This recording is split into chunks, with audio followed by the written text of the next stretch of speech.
Alléluia. Amen. Et Et nous allons lire dans l'évangile selon Jean.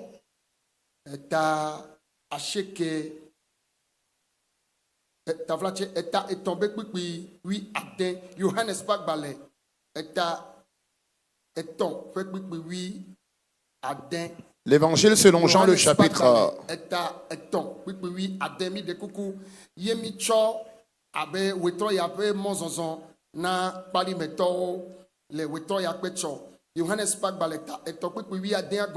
L'évangile selon Jean, le chapitre 3, le verset 16, le terme retenu pour cette grande campagne d'évangélisation.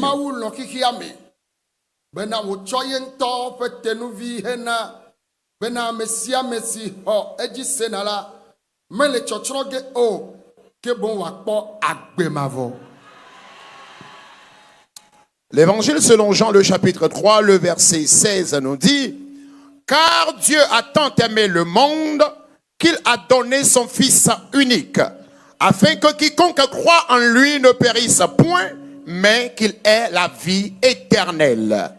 Amen.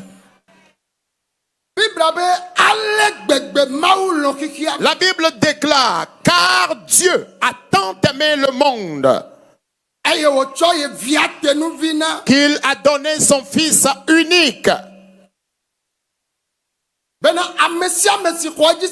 afin que quiconque croit en lui ne périsse point, mais qu'il ait la vie éternelle. Bien-aimés en Christ, lorsque nous lisons la parole de Dieu, dans le livre de Genèse, au moment où Dieu a créé le monde, l'idée principale de Dieu, dans Genèse, le chapitre 3,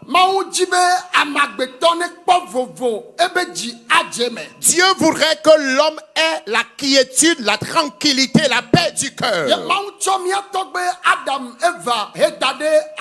Dieu a placé nos grands-parents Adam et Ève dans un jardin. Et en ces temps, Dieu était au ciel. Et selon l'explication de la Bible, Dieu venait leur rendre visite.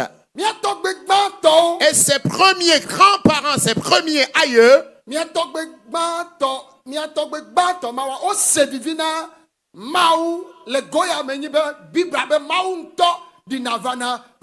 ces premiers aïeux ont joui de la présence de Dieu, parce que la Bible nous disait, ou la Bible nous dit que Dieu venait les visiter de temps en temps.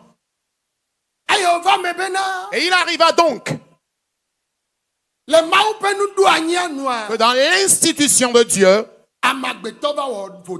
l'homme a finalement commis le péché. L'homme a désobéi aux interdits de Dieu. Et Dieu lui a dit: parce que tu as posé un tel acte, je te ferai sortir du jardin. Et qu'est-ce que nous pouvons tirer comme leçon auprès de Dieu? Nous devons apprendre ou tirer comme leçon que Dieu voudrait donc révéler qu'il est un Dieu, et tout ce qu'il dit, il veille à l'accomplissement de cela. Et à cause de leur péché,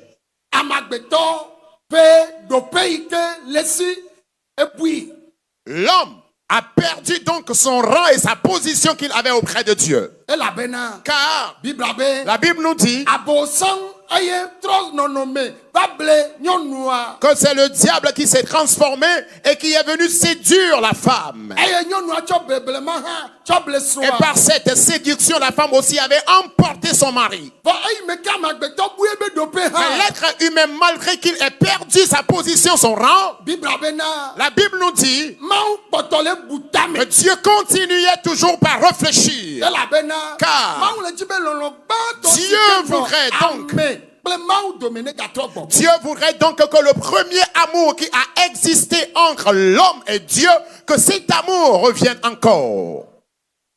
Et en ce temps, le monde entier était dans l'obscurité, dans les ténèbres.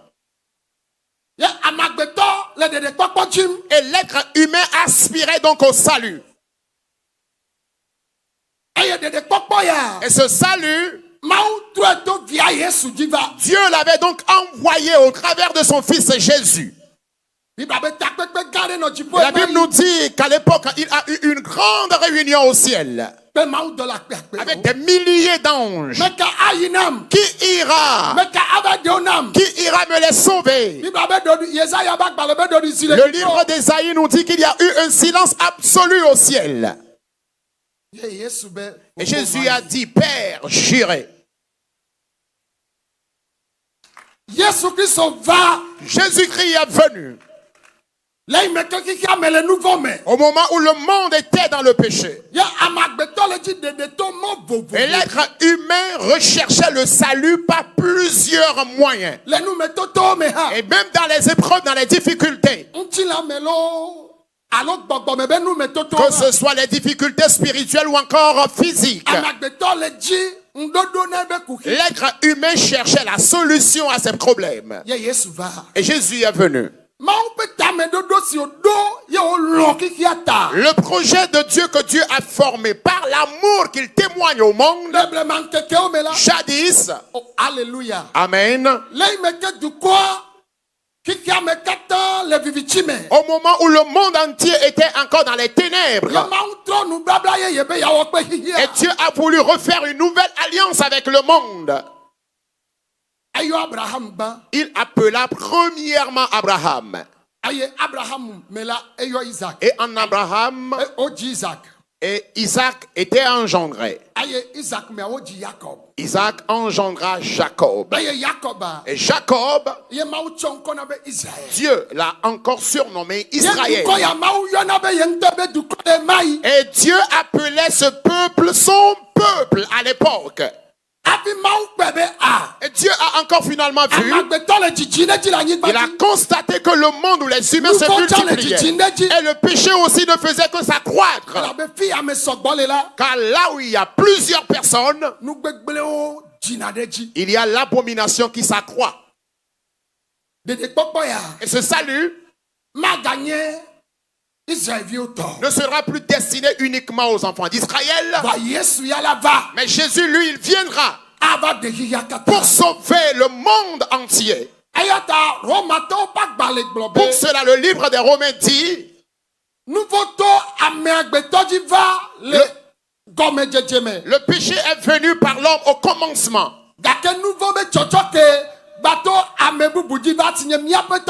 Mais la rémission des péchés est encore venue par une autre personne qui est notre Seigneur Jésus-Christ. Et lorsque Jésus est venu, la Bible nous dit qu'un homme est allé vers lui au moment où il prêchait l'évangile. Et il lui dit, ce que tu fais, une personne ordinaire ne peut accomplir ces choses si cela ne lui a été donné du ciel. Et Jésus-Christ lui a donné cette réponse. Il n'y a aucun bon enseignant, aucun bon docteur. Et nul n'est parfait si ce n'est le Père. Mais écoute, le Fils de l'homme est venu pour sauver le monde entier. Alléluia. Amen. Pour cela, car Dieu a tant aimé le monde qu'il a donné son Fils unique afin que quiconque croit en lui ne périsse point. La position, le rang que nos grands-parents Adam et Ève avaient perdu à cause de leur péché, cela est encore revenu au travers de Jésus. Au travers de Jésus, j'aurai la rémission de mes péchés. Et tu auras aussi la rémission de tes péchés. Nous aurons tous la rémission de nos péchés. Et ce salut, qui sont ceux-là qui sont destinés au salut et qui sont ceux-là qui ne sont pas éligibles au salut? Il a dit, car Dieu a tant aimé le monde Et toutes personnes confondues. Il aime les voleurs. Il aime les adultères et fornicateurs. Il aime les meurtriers. Et il aime aussi les ivrognes. Et c'est Jésus-Christ. Il aime tout pécheur confondu.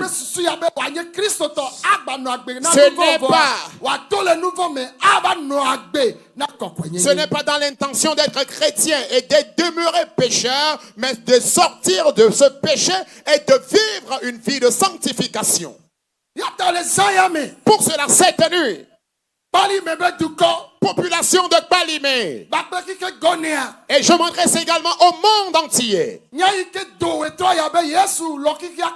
Ce que nous recevons comme message ce soir, car Dieu a tant aimé le monde. Dieu aime ce monde qu'il a envoyé son Fils unique pour qu'il vienne sauver le monde entier. Et lorsque nous sommes venus, si je menais une vie dans le péché et que maintenant je reçois Christ Jésus ce soir, toute personne qui croit en lui, il a dit qu'on a donné le pouvoir à cette personne de devenir fils du Dieu vivant. Écoutez, vous savez quoi? Réécoutez-moi s'il vous plaît. Lorsque nous sommes actuellement ici, lorsqu'on dit que quelqu'un est le fils du président américain, même si c'est un petit de 5 ans, et qu'il descend tout de suite de son véhicule, lorsqu'on serait en train de le conduire, de l'émuler simplement, et qu'on commence par dire que c'est le fils du président américain, tu verras que chacun se lèvera pour chercher à voir cet enfant. Pourquoi? Parce que c'est le fils d'une autorité distinguée. Et celui dont il est son fils, la personne est un président, mais il est le président des présidents. Est-ce que vous êtes là? C'est ce qui ferait que tout le monde chercherait à voir son fils. Parce que le nom qui est appelé sur cet enfant, il est un petit de 5 ans seulement. Mais si cet enfant est en train de passer par là et qu'on le mène ici, si tu ne fais pas attention, les honorables chefs traditionnels vont se lever. Obligatoirement, ils vont se lever pour chercher à le voir. Le petit de 5 ans. Parce que le nom que cet enfant porte, tous se sont attirés par ce nom et veulent voir le fils de cette personne. Mais devenir fils du Dieu vivant, ce n'est pas le fils d'un chef d'État. Mais Dieu, celui qui domine, qui gouverne le monde entier. C'est lui qui domine au ciel, sur la terre, dans la mer et tout ce qui s'y trouve.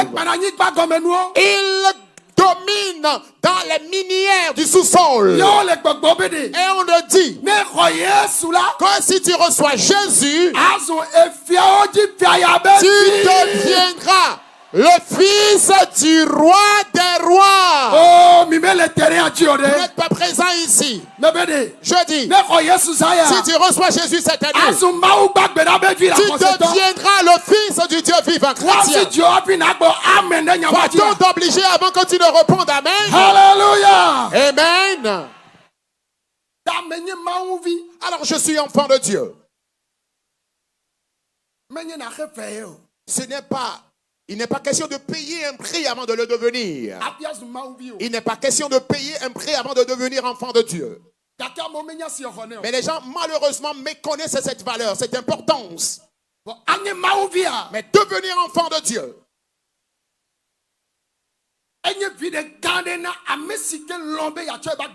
c'est quelqu'un qui est très bénéfique. C'est quelque chose qui est très bénéfique pour celui qui accepte de donner sa vie à Jésus. Car tous tes péchés te seront pardonnés au travers de Jésus. Alors si tu mènes également une vie de sanctification, ton âme sera sauvée. Cela ne s'arrête pas là.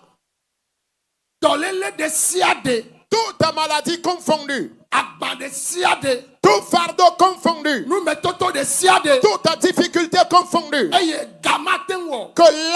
auquel l'argent ne peut répondre, auquel la sagesse et l'intelligence ne peuvent répondre, auquel la position humaine ne peut répondre.